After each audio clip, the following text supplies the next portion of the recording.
ending up in the wrong hands. So with your forbearance, I'll get right down to it. First of all, I would call your attention to a study done by the German Federal Foreign Office, the publication, the Small Arms Survey in January 2021, called Making the Rounds, Illicit Ammunition in Ukraine. Again, this is from January 2021. This is even before, the major conflict began earlier this year. And what they say is that the outbreak of the conflict in eastern Ukraine in 2014, which we have to remember, that's when it really began, led to the widespread proliferation of small arms, light weapons, and their ammunition.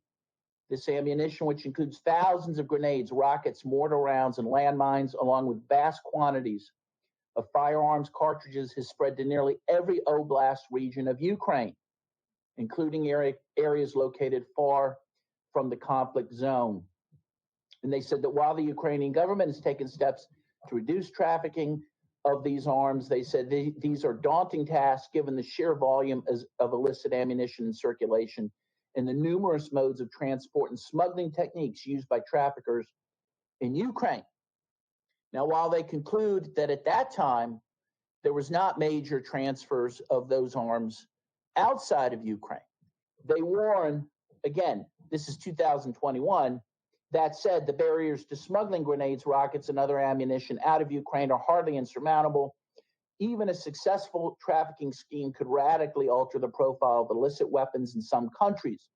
Preventing such schemes and reducing civilian casualties caused by loose ammunition in Ukraine will require a coordinated, sustained effort by Ukrainian authorities and the international community for many years to come. This is 2021.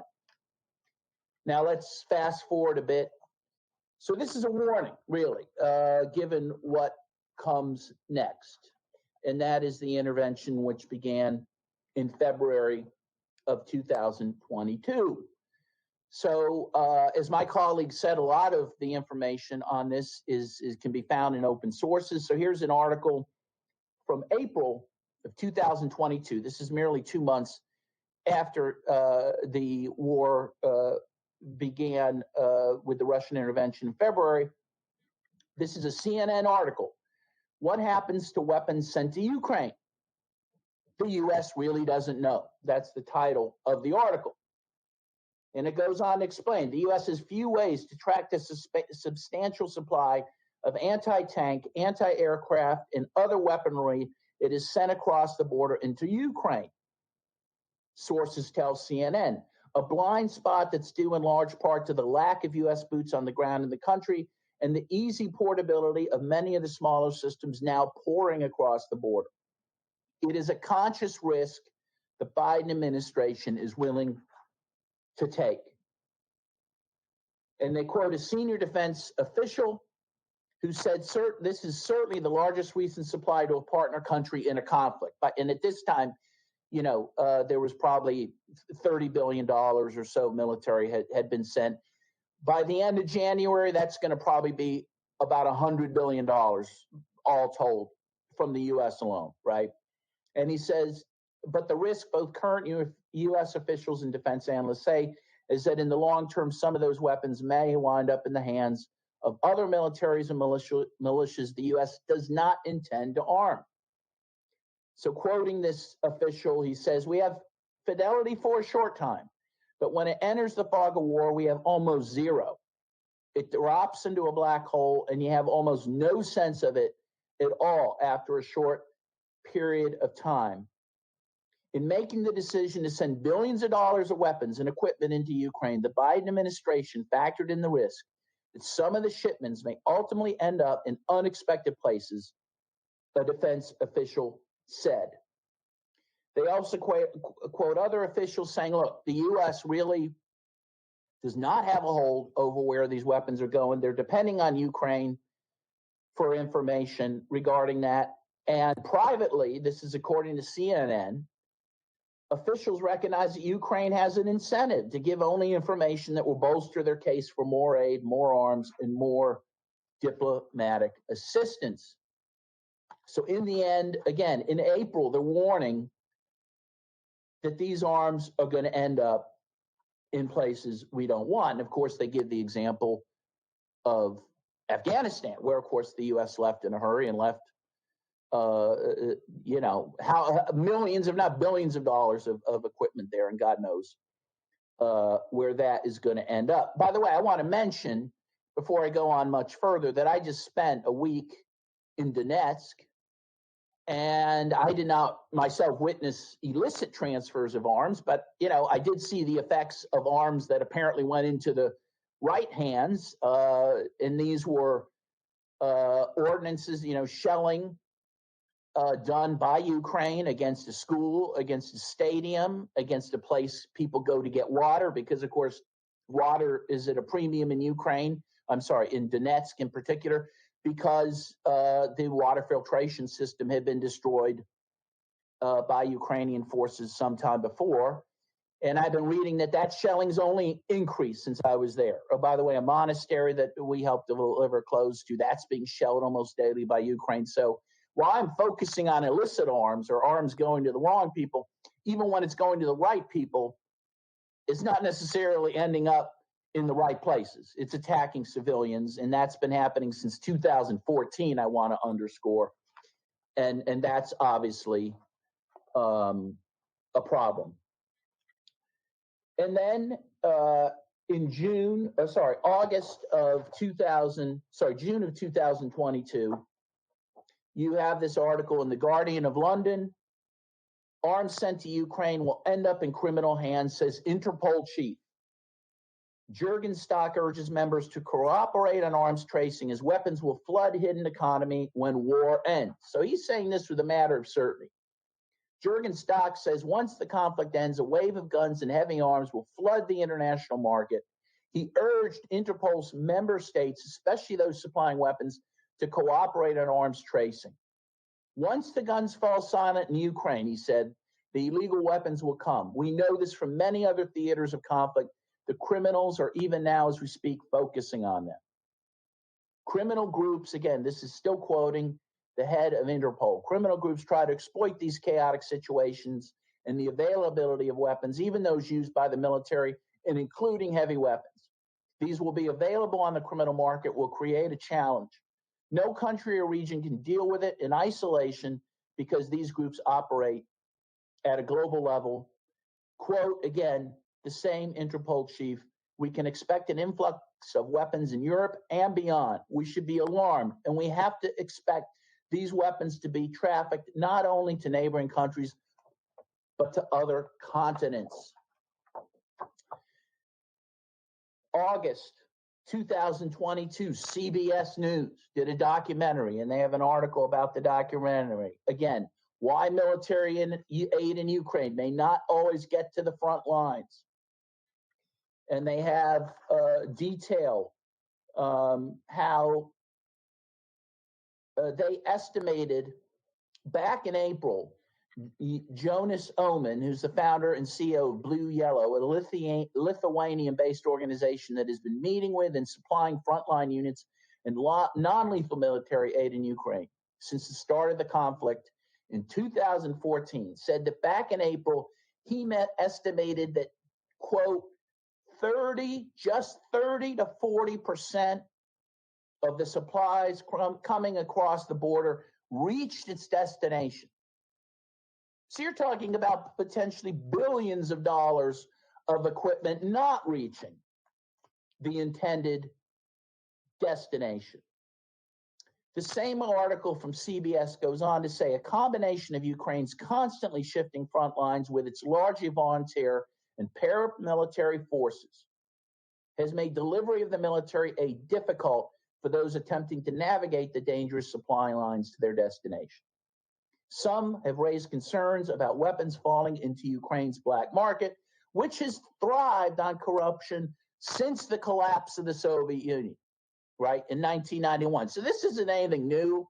This isn't anything we should be surprised about. This is something that we should have been prepared for. But as I go on, you'll see that we have been woefully unprepared, almost willfully unprepared for this. So November 2022, the Washington Post. U.S. races to track American arms in heat of Ukraine war. And what they say is that U.S. monitors have inspected just 10% of high-risk weapons sent to Ukraine. This is incredible. This is November. Again, for months, for years, they're saying, get a hold of this stuff. In November, a little over a month ago, they're saying, well, we've probably looked at about 10% of them. Though they said the Biden administration hoped to achieve a reasonable level of compliance with U.S. oversight rules, but admitted it certainly would not achieve 100%. I mean, this, again, should be troubling to anyone. Rachel Stoll, the vice president for research programs at the Washington-based Stimson Center, this is the same article, Washington Post, said officials also must develop long-term plans to ensure the security of surplus U.S. weapons once the conflict with Russia ends, noting, again, Ukraine's history as a theater for small arms smuggling after the Cold War. Again, this has been going on for decades. The challenges in Ukraine echo the larger concerns about how weapons produced in the U.S., the largest global weapons seller, are employed worldwide. Advocates have long complained that despite systems designed to prevent their misuse, foreign partners have sometimes employed those arms against civilians in places including Yemen. Well, we know that, right? I mean, in Yemen, since 2015, the Saudis have used U.S. munitions, including cluster bombs, to attack civilians and civilian infrastructure, and UNESCO historic sites as well. Sophisticated equipment has also fallen into adversaries' hands, allowing the Islamic State to showcase Abrams tanks and the Taliban to pilot Black Hawk helicopters. Again, none of this surprising, but what's being done? Very little about it. Then you have the Voice of America. Okay, this is, the U.S. itself, more or less speaking, quoting the Nigerian president, November 30th, 2022, Ukraine war funneling arms fighters into Lake Chad Basin. So the Nigerian president is complaining this is already happening. He says the war between Russia and Ukraine is allowing arms and fighters to stream into the Lake Chad region, bolstering the strength of terrorist groups. Of course, we saw in the same region, in Chad and the Sahel region of Africa, after the NATO's bombing campaign and war on Libya, illicit arms flooded the Sahel region and fighters as well, destabilized places like Tunisia, Chad, Mali, and even Syria, right? You should read Seymour Hersh's piece about that, Pulitzer Prize winning Seymour Hersh's article about that transfer of fighters to Syria from Libya. But in any case, so this is already happening, according to the Nigerian president. Weapons from Ukraine are already ending up in the hands of extremists.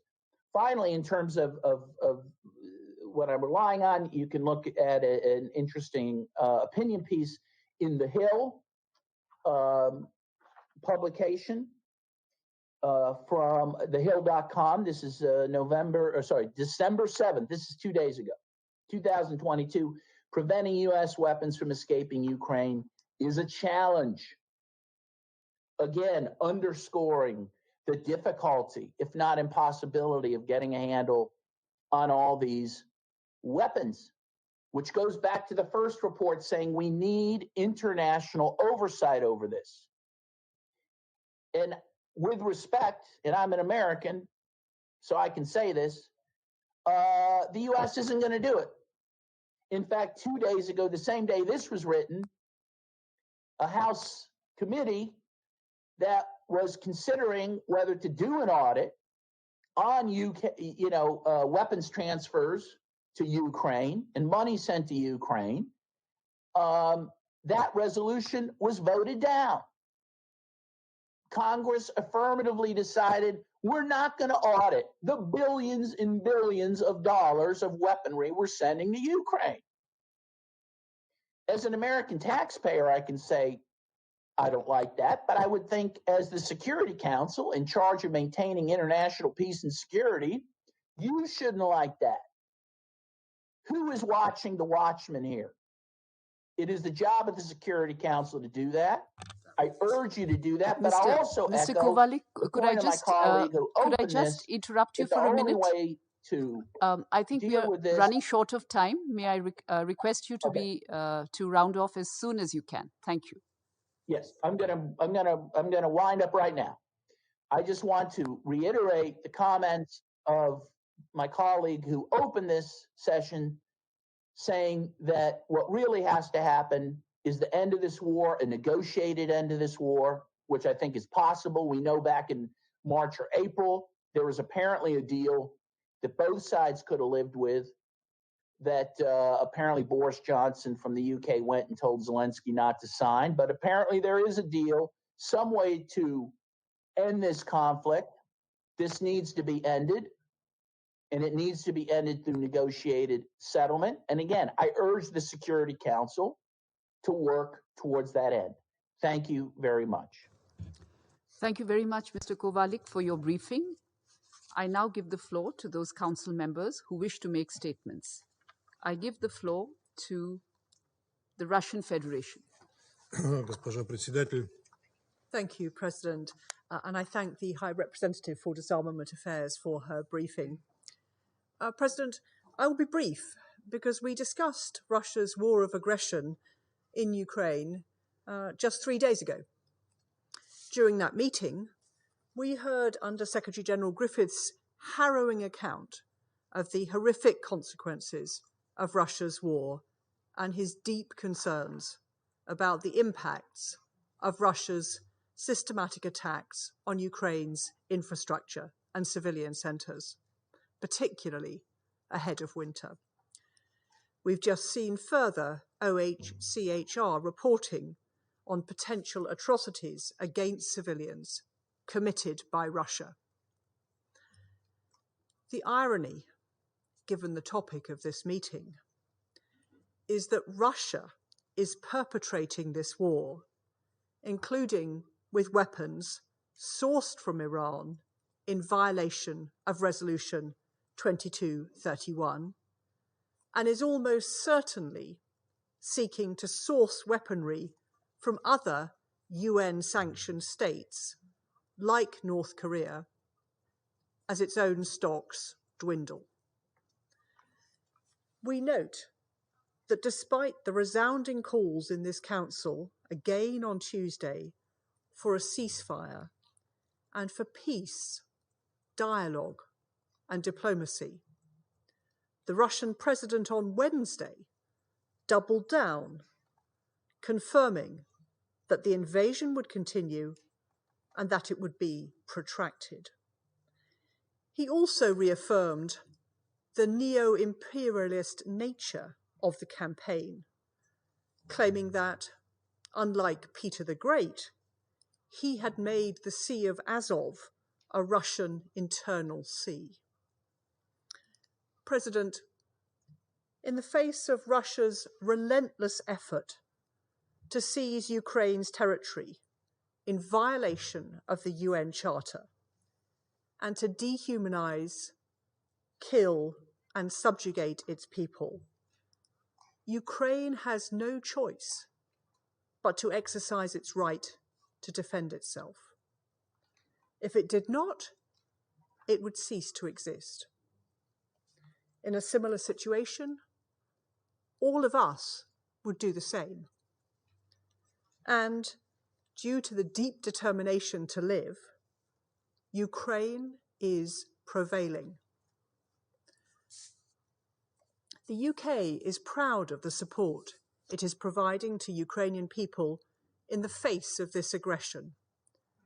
Defensive support, humanitarian support, and assistance to rebuild critical infrastructure destroyed by Russian attacks.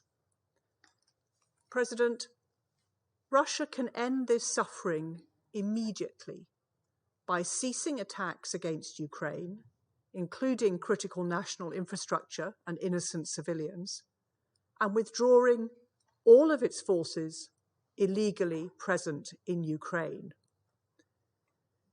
We welcome and support Ukraine's initiative for a just and sustainable peace.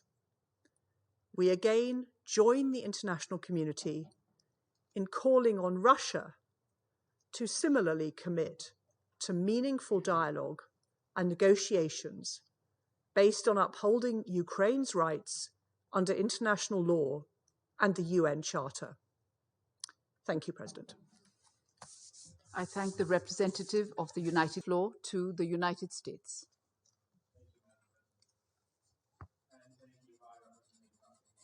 For your informative briefing this morning.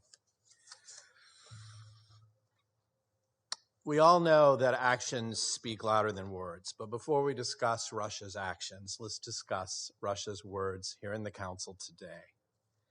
It continues to confound my delegation that we are all, once again, brought into this Council to devote our attention to Russia's fictions.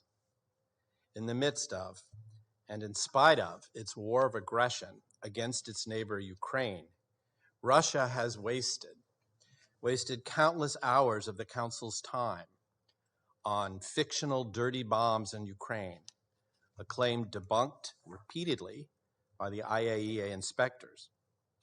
They wasted our time on fictional biological weapons, supposedly to be delivered to Ukraine's near neighbors on the wings of birds and bats, claims rejected by this Council and rejected by the states parties to the Biological Weapons Convention. Russia uses these stories, these words, to try to distract us from its own aggression. For example, Russia claims that its forces are not committing atrocities, when there's a host of credible reports from a broad range of sources that members of its forces have committed rape, torture, and summary executions in Ukraine. Russia has not come here today to present us with any credible solutions, and these are not credible accusations. What we are seeing is, frustrated on the battlefield, Russia has resorted to destroying Ukraine's critical and energy infrastructure from afar, causing immense suffering to civilians, as we heard just 3 days ago, and defying the international community's call to end its aggression. Despite all of this, Russia has the gall to demand today in the Council that the international community watch from the sidelines as Moscow seeks the destruction of another UN member state. Western assistance to Ukraine is, in the face of Russia's illegal, brutal invasion, is not the problem here. It is Russia's invasion itself. That is the one attribute common to all of Russia's fictions, to all its words. To find any distraction, no matter how odious, no matter how transparently false, to try to shift our focus from the immense and needless suffering Russia has caused and continues to cause to the people of Ukraine. It is Russia that has cynically called for this meeting, alleging an illicit conspiracy of weapons transfers from Ukraine, when, in fact, as others around this table have noted, it is Russia that is complicit in Iran's illegal transfer of unmanned aerial vehicles to Russia in violation of Security Council Resolution 2231 Annex B. Russia continues to use these Iranian UAVs in its war against Ukraine and attacks against civilian infrastructure and cities, which have led to the deaths of civilians. Let me be clear. We've seen no credible evidence of diversion of U.S.-provided equipment. We heard no credible evidence of diversion this afternoon in this Council. We would certainly review evidence to support these claims, whether it came from a head of state or international law enforcement official, if it is produced. We would do that because the United States takes very seriously our responsibility to protect our defense and dual-use technologies and to prevent their diversion. At the same time, the United States is committed to continuing to support the people of Ukraine as they defend their country and their freedom. We are not hiding this support.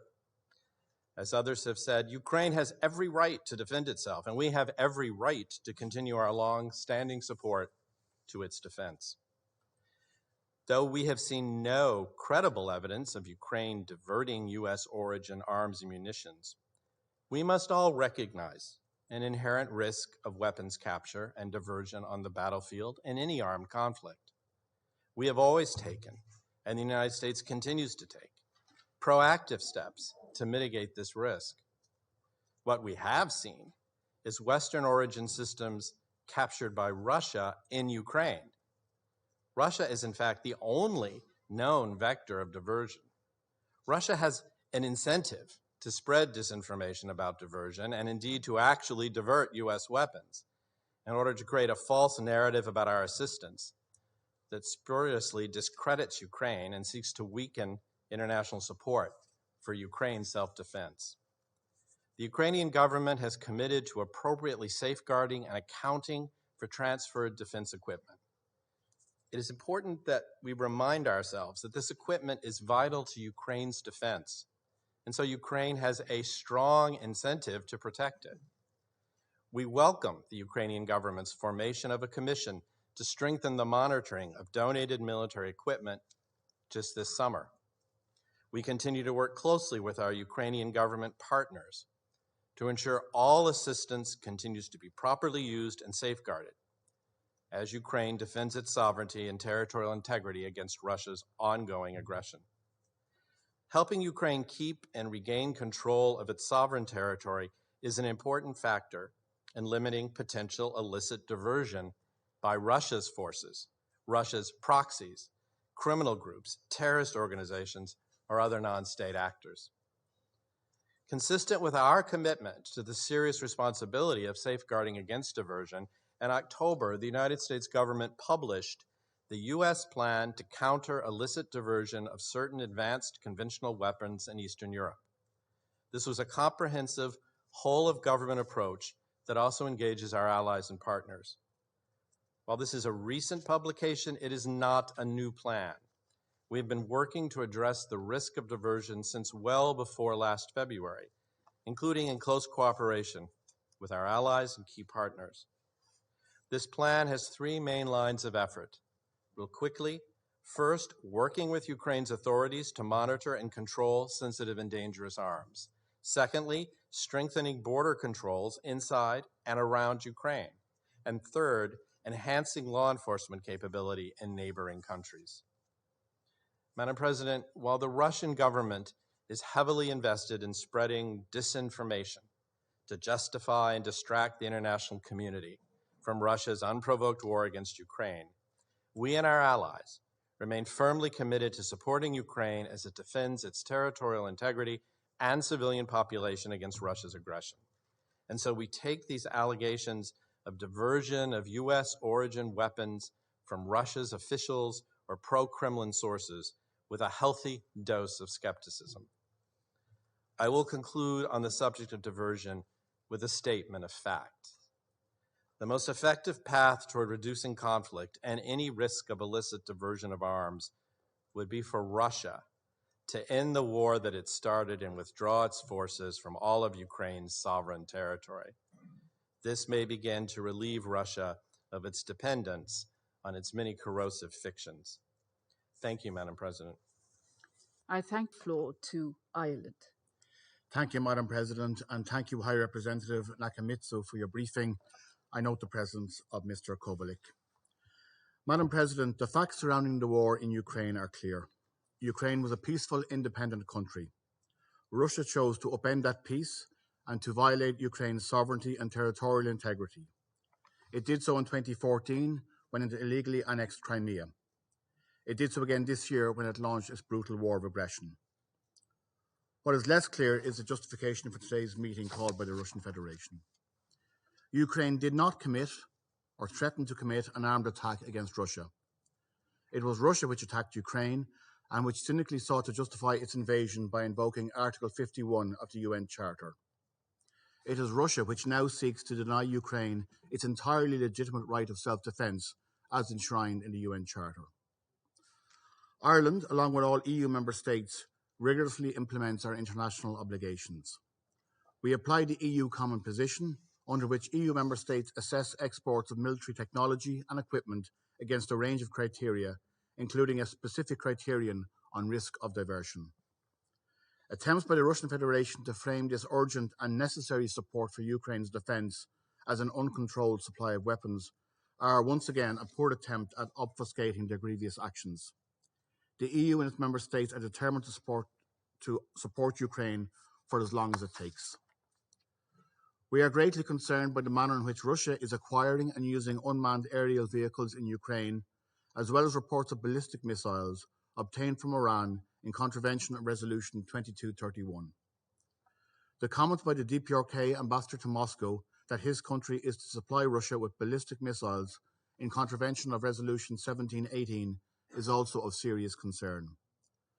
Russia's actions risk undermining these essential resolutions and the authority of this Council. For its part, Ukraine has sought to restore peace. President Zelensky has offered a roadmap to peace, his 10-point peace plan to end this senseless war. Russia has responded with a barrage of missile strikes, bringing further death and destruction, further worsening the humanitarian crisis which Russia's war has caused. Madam President, we ask that Russia stop trying to use this Council as a platform for its disinformation, to paint itself as the victim of its own aggression in the face of the heinous actions it has committed. Instead of using disinformation to falsely blame others, Russia should cease its aggression against Ukraine and should do so immediately. Ireland once again calls on Russia to withdraw its troops and engage in good faith in dialogue and diplomacy to bring about a peaceful resolution of the conflict in line with international law and the UN Charter. Millions of lives in Ukraine depend upon this. Thank you. Thank you. I would now like to deliver the following remarks in my national capacity. At the outset, we thank Under-Secretary General for Disarmament Affairs, Ms. Izumi Nakamitsu, for her detailed briefing. The trajectory of the Ukraine conflict is a matter of profound concern for the entire international community. We believe that internationally agreed principles and regimes should be respected and upheld by all countries. This Council would recall that since the commencement of the conflict in Ukraine, India has been consistently calling for an immediate cessation of hostilities and for an end to violence.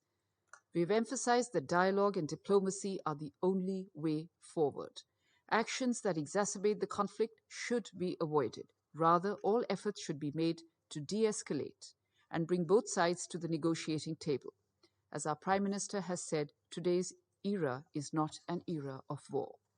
In a globalized world, the impact of the conflict has not just been limited to Europe. We've all experienced its consequences in terms of surging costs and shortages of food grains, fertilizers, and fuel. The Global South, in particular, is feeling the pain acutely. We must therefore not initiate measures that further complicate the struggling global economy. On our part, we are providing humanitarian assistance to Ukraine and economic support to our neighbors under economic distress. We very much hope that the international community will continue to respond positively to the call for humanitarian assistance. India has dispatched 12 consignments of humanitarian aid to Ukraine so far, and we stand ready to do more.